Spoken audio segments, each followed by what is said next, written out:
yéen ñoo yëpp. nan waxante dëgg réew la leen jox. ngeen jël seen ay bëgg-bëgg jiital ko ba imposer ñu benn cohabitation muy raam ba nekk une réalité. ce que les gens de Pastef disent au président de la République waxuñu ko Amadou Ba waxuñu Pape Djibril waxuñu ko ak Thierno Alassane Sall. waaw doo leen wax ci loolu.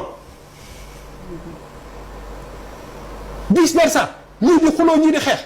bu ñuy jëlee décision tey dañuy def voter loi ñële la veille ñu woote conférence de presse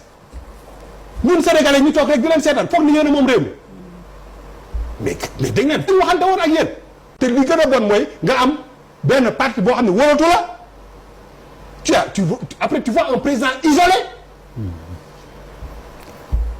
mais c'est un problème loolu la ñu waxante woon ak yéen